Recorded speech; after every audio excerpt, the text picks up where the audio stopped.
Buenos días, continuamos aquí en la Escuela de Bienestar Emocional, puesta en marcha por el Ayuntamiento de Armilla, dentro de la Concejalía de Igualdad y Servicios Sociales, y hoy vamos a hablar de la indefensión aprendida.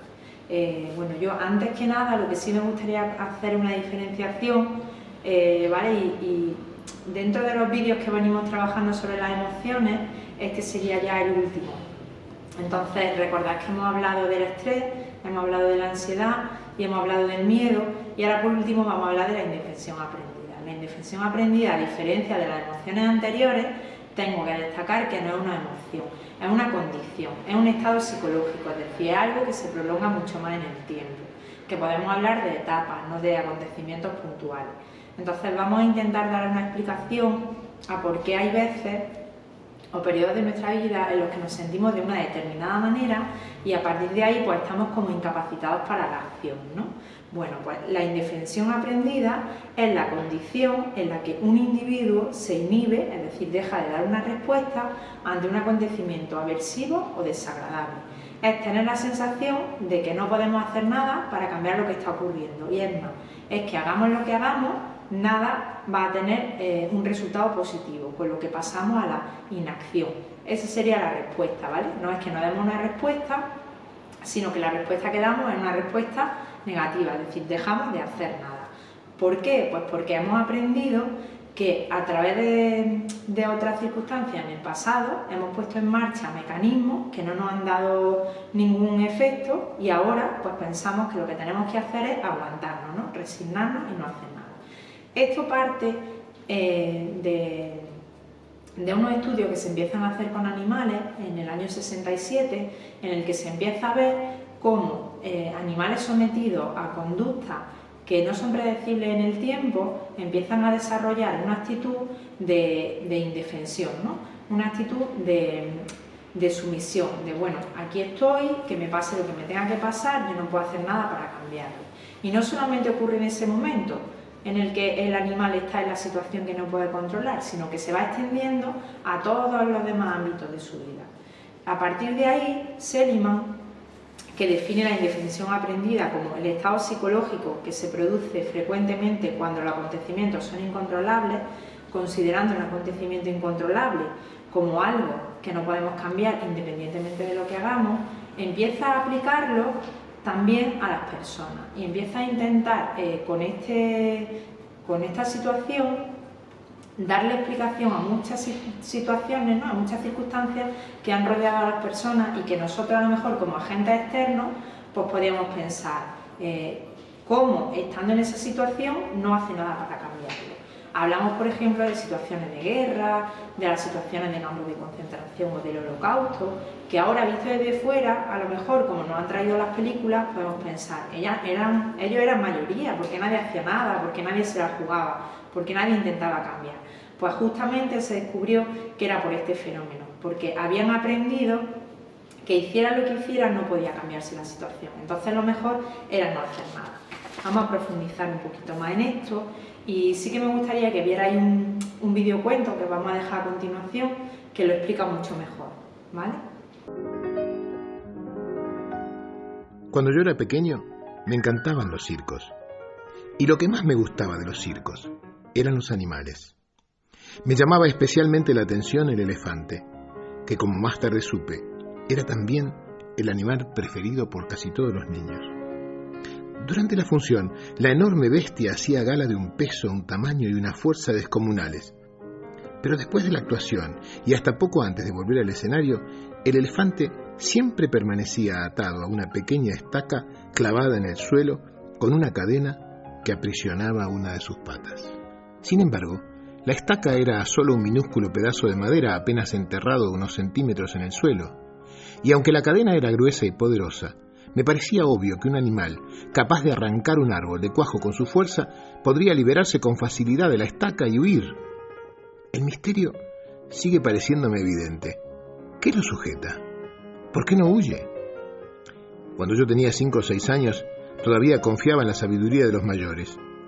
Y entonces pregunté a un maestro, a un padre o un tío por el misterio del elefante. Alguno de ellos me explicó que el elefante no se escapaba porque estaba amaestrado. Hice entonces la pregunta obvia: Si está maestrado, ¿por qué lo encadenan? La verdad es que no recuerdo haber recibido ninguna respuesta coherente. Con el tiempo, olvidé el misterio del elefante y de la estaca y solo lo recordaba cuando me encontraba con otros que también se habían hecho esa pregunta alguna vez. Hace algunos años descubrí, por suerte para mí, que alguien había sido lo suficientemente sabio como para encontrar la respuesta. El elefante del circo no escapa porque ha estado atado a una estaca parecida desde que era muy pequeño. Cerré los ojos e imaginé al indefenso elefante recién nacido sujeto a la estaca. Estoy seguro de que en aquel momento el elefantito empujó, tiró y sudó tratando de soltarse. A pesar de sus esfuerzos, no lo consiguió, porque aquella estaca era realmente demasiado dura para él. Imaginé que el elefantito se dormía agotado y que al día siguiente lo volvía a intentar, y al otro día, y al otro, hasta que un día terrible para su historia futura, el animal aceptó su impotencia y se resignó a su destino. Ese elefante enorme y poderoso que vemos en el circo no escapa porque cree, pobre, que no puede. Tiene grabado el recuerdo de la impotencia que sintió realmente poco después de nacer. Y lo peor es que jamás ha vuelto a cuestionar seriamente ese recuerdo. Jamás intentó volver a poner a prueba su fuerza. Así es, Demián. Todos somos un poco como el elefante del circo. Vamos por el mundo atados a cientos de estacas que nos restan libertad. Vivimos pensando que no podemos hacer montones de cosas simplemente porque una vez, hace tiempo, cuando éramos pequeños, lo intentamos y no lo conseguimos. Hicimos entonces lo mismo del elefante. Grabamos en nuestra memoria este mensaje: no puedo y nunca podré. Hemos crecido llevando este mensaje que nos impusimos a nosotros mismos y por eso nunca volvimos a intentar liberarnos de la estaca. Cuando a veces sentimos los grilletes y hacemos sonar las cadenas, miramos de reojo la estaca y pensamos: no puedo y nunca podré. Jorge hizo una larga.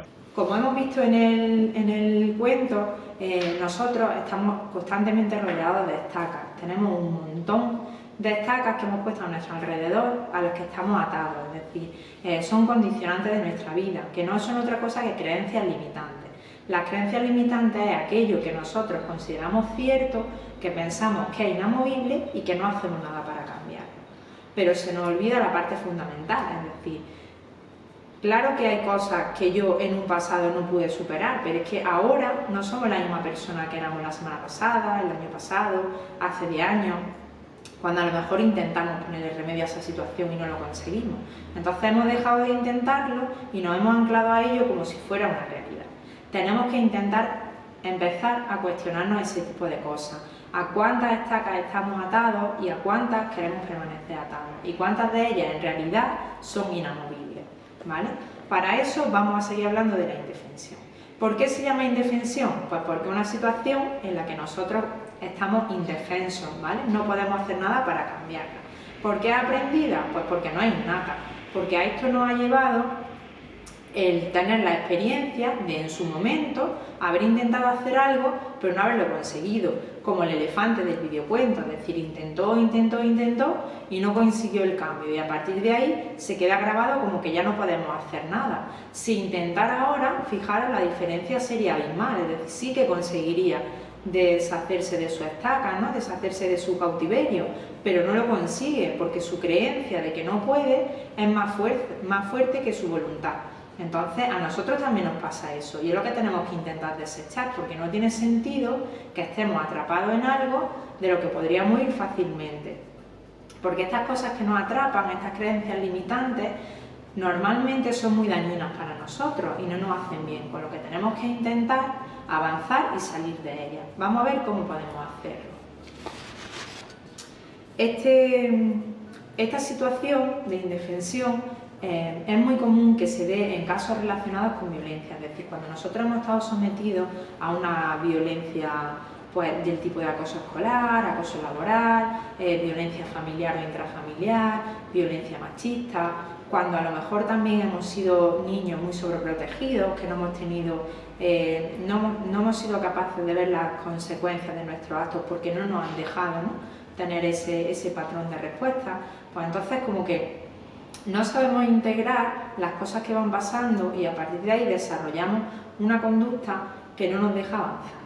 Tenemos que romper con eso, porque como decíamos antes, nosotros como personas evolucionamos y evolucionar significa cambiar, mejorar nuestras habilidades, crear habilidades nuevas y a partir de ahí poder ir empezando a cambiarlas.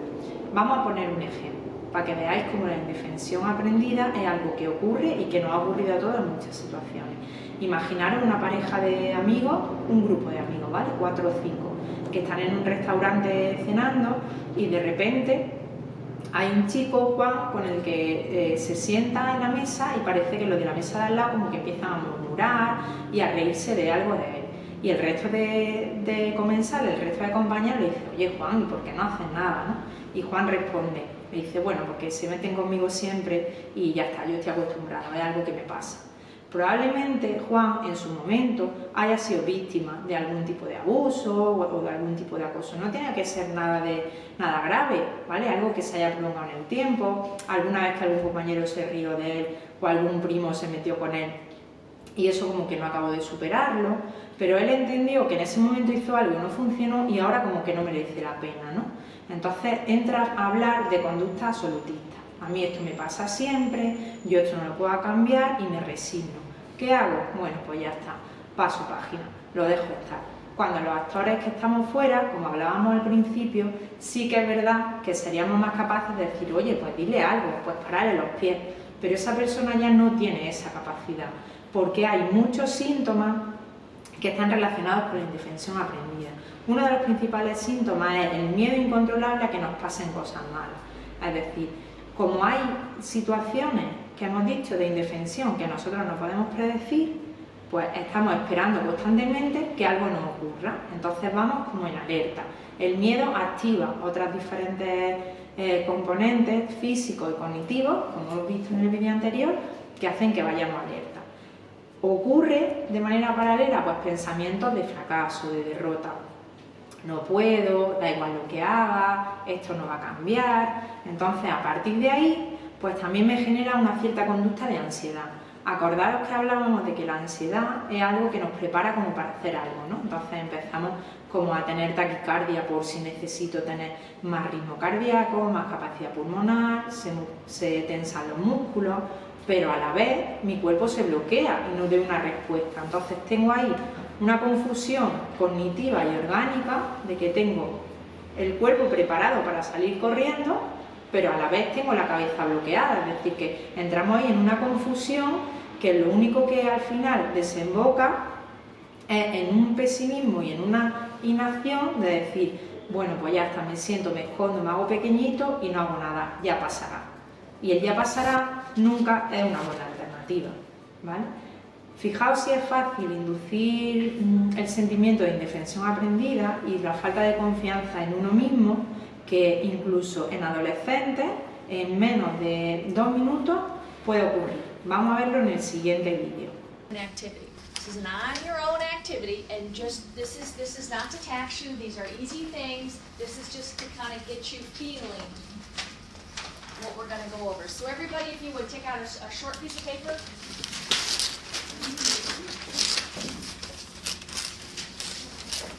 I'm going to pass out these papers, and just keep them face down. And if you would, no one write on these. Write on your own papers.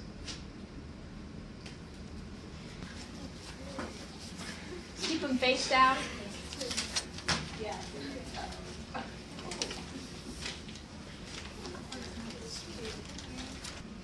Everybody have one?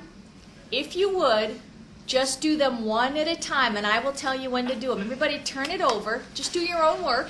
And this isn't meant to be hard.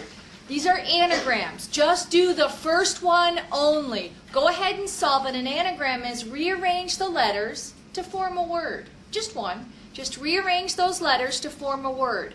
When you're done, I need to see your hand raised. Okay, keep keep going. We'll wait. Keep your hands up, please.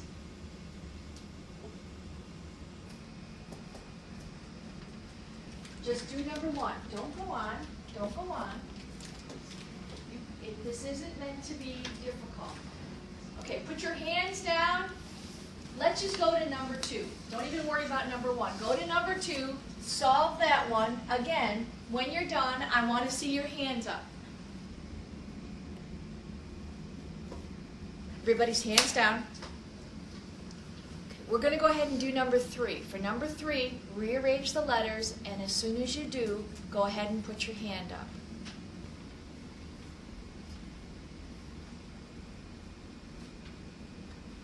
Here's what you need to know. You were both given 2 different lists.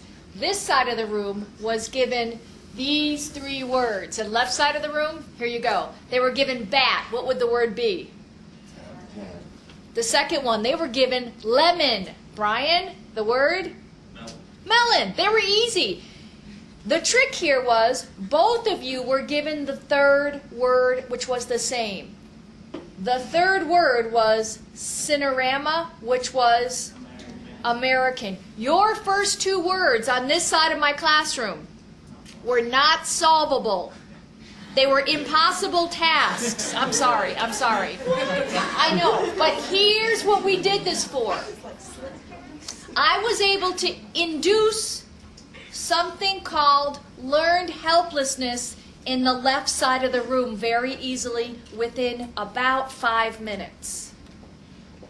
I want you to think about what happened to you, this left side of the room, when you saw the right side of the room raising their hands because they already had the task done. What happened to you during that time? Jory? I felt stupid. You felt stupid? Yeah. Okay. I felt rushed. Felt rushed?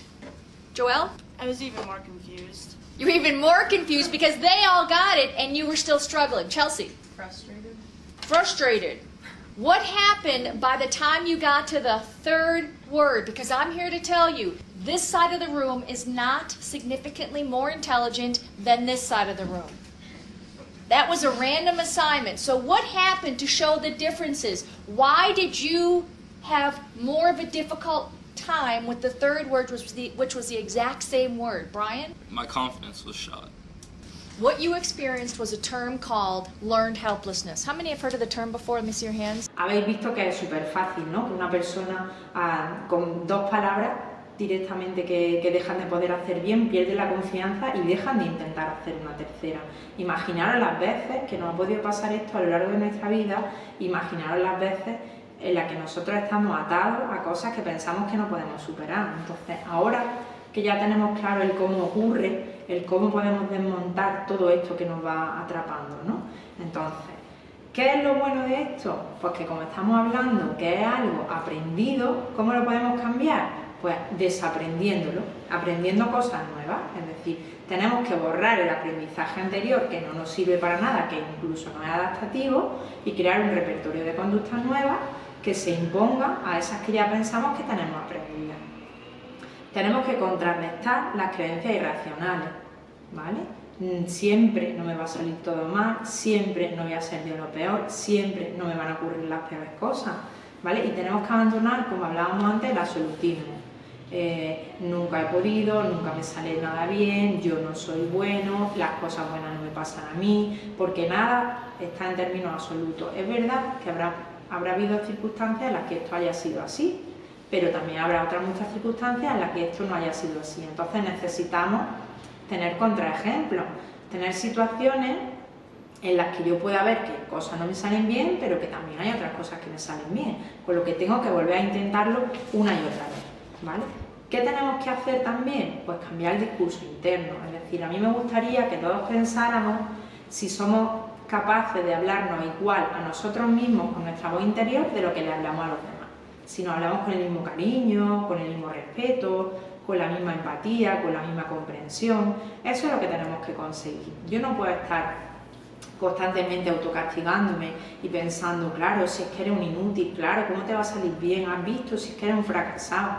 Pero si lo mismo que me pasa a mí me lo está contando mi prima, mi amiga o la vecina del tercero, seguramente que yo le diga, venga mujer, no te preocupes, verás cómo sale bien. O me lo cuenta un amigo o mi pareja, yo le digo, venga, esfuérzate, verás, pero ¿por qué te va a salir mal esta vez? Si eso fue una vez, pero no tiene ningún sentido.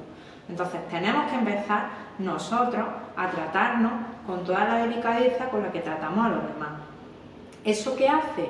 Pues que tengamos motivación. ¿Qué hace que tengamos motivación? Pues que tengamos ganas de hacer cosas y de avanzar. Pues lo que ya estamos rompiendo con la indefensión, con la idea de no puedo, no voy a cambiar nada. Entonces vamos a intentarlo y vamos a ver que podemos cambiar las cosas. Luego tenemos que buscar alternativas, siempre hay una alternativa diferente, a lo mejor no que resuelva por completo el problema o lo que nos está agobiando, pero sí que se acerque más a resolverlo de lo que se acerca el no hacer nada. También es fundamental que no evitemos hacer cosas por miedo. En el ejemplo anterior, por ejemplo, cuando Juan va a este restaurante y demás, él podría pensar, pues ya no voy más porque ahí se metieron conmigo, o ya no voy más a clase de inglés pues porque me da pánico hablar en público y me quedé en blanco, o ya no voy más al gimnasio porque qué vergüenza pasé el otro día. Entonces eso es lo que tenemos que evitar, tenemos que esforzarnos y no hacer conductas que nos lleven a reforzar el no puedo hacer las cosas bien, al final no tiene sentido que haga nada, solo tengo que resignarme porque no sirvo para esto, ¿vale? Y fundamental ya por último, trabajar la asertividad. La asertividad es algo que tenemos que cultivar todo, ¿vale? Vamos a dar unas pinceladas de la asertividad porque probablemente esto da para otro vídeo y tendríamos que grabarlo más adelante, pero es fundamental que nosotros trabajemos la asertividad, que seamos asertivos. Ser asertivo al final es una habilidad social, es la capacidad que tenemos de expresar lo que queremos, lo que nos gusta y cómo nos sentimos de una manera clara, coherente y sin dañar a los demás. Es decir, exponer nuestras emociones y nuestras sensaciones en línea, no por encima de los demás, que eso sería ser agresivo, no las de los demás por encima nuestra, que sería ser pasivo, sino simplemente explicar cómo nos sentimos y por qué nos sentimos así sin herir a nadie, ¿vale? Tenemos que aceptarnos, forma parte de la asertividad, aceptarnos y querernos por encima de todas las cosas, es decir, independientemente de lo que los demás piensen de nosotros, nosotros tenemos que ser nuestro mayor fan, ¿vale? Y por último, tenemos que asumir los conflictos. Los conflictos forman parte de las relaciones, forman parte de la vida, no son un fin en sí mismo, ¿vale? Es algo que puede pasar y que tenemos que ir trabajando. Entonces, con estos consejos que hemos puesto en marcha y con el no evitar situaciones problemas y simplemente confiar en que nuestras habilidades son mejores que las de ayer y mañana serán mejores que las de hoy, tenemos que seguir intentando para liberarnos de todo aquello que nos está anclando a un pasado que no tiene mucho sentido. Y os vuelvo a repetir la misma pregunta, ahora que sabemos un poco sobre qué es la indefensión aprendida. ¿A cuántas estacas de verdad estáis dispuestos a quedar anclados el resto de la vida? Pues yo espero que con esta reflexión y que con este vídeo os tengáis una respuesta positiva. Cualquier duda, cualquier sugerencia la podéis dejar en comentarios y nos vemos en siguientes vídeos.